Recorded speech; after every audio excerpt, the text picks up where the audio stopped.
Hey folks, welcome back to my channel. Alrighty, so I hope all of you had a great day. I had a wonderful day.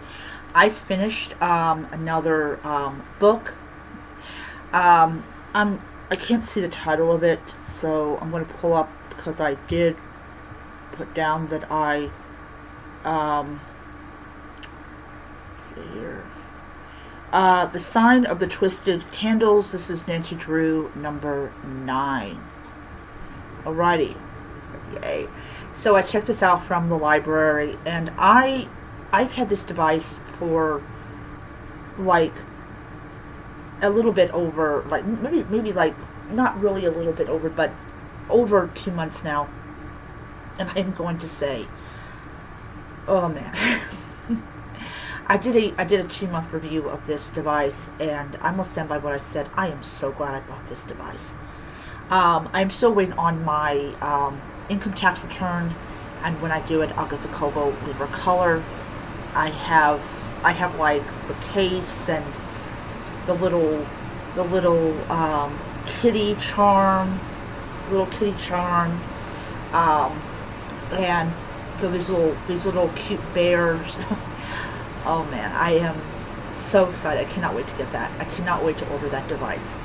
Anyways, so yeah.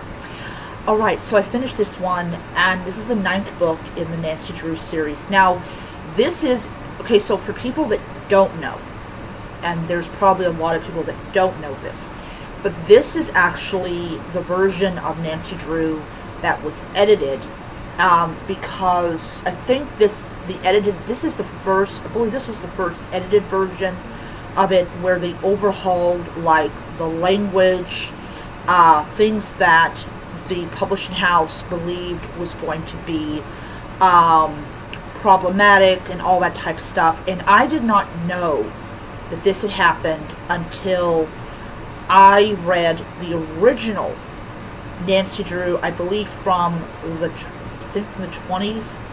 I know, like, this year, I think it was number 1 and 2 of the original Nancy Drew was available on public domain. But anyways, so this one has quite a couple of years left before it happens. I cannot wait till this gets to public domain. I cannot wait. But anyways, so Nancy, Bess, and George find themselves at this inn that's owned by this old man. I can't pronounce. It's called, I think it's Ada. I can't pronounce the name correctly.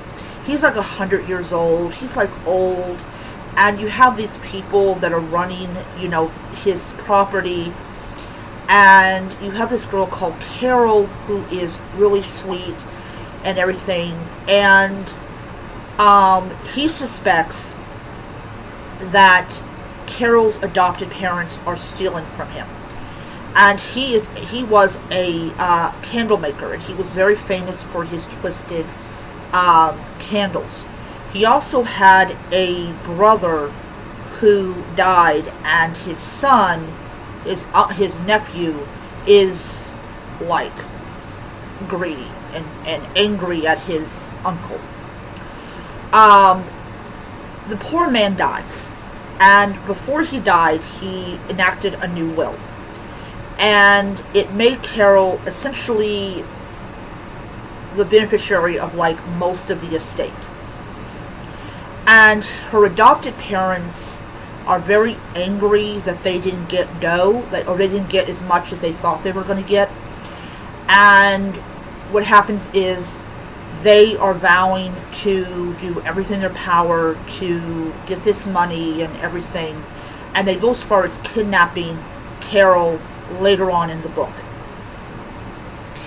And Nancy has to figure out like how to save her with the help of her friends, but she also discovers that her friends' family are involved in this feud that is stupid and pointless. And like, okay, what the heck's going on here? Why does Bess and George's family involved in this feud? Why are they sucking their own children into this feud?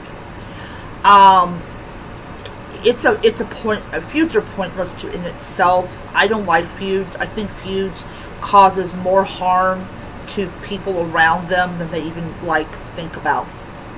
Anyways, so Nancy has to try to find Carol. Carson and the chief is very worried. The chief says basically that they can threaten her to sign away her rights.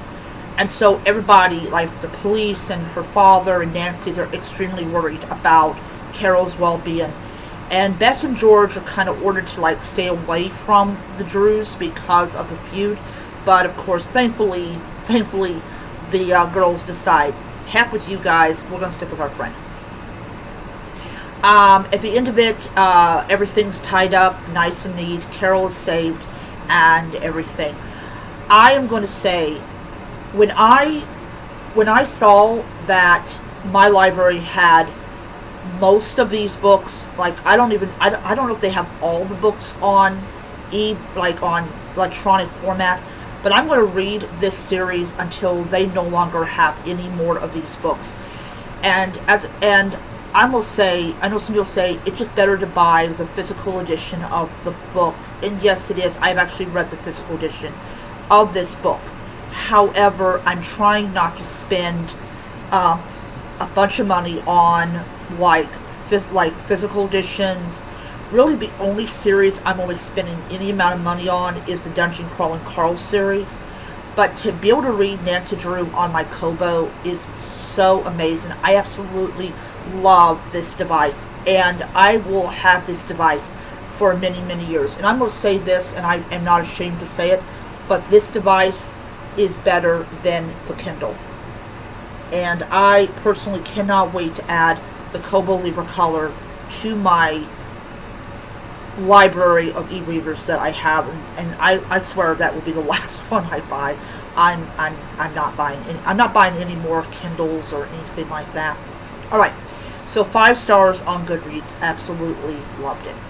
All right, so I'm not going to check out another book from the library. I'm actually going to read one of the books I already have on here, and yeah, I'm looking forward to reviewing it and everything. So I'll see you guys next time. Bye.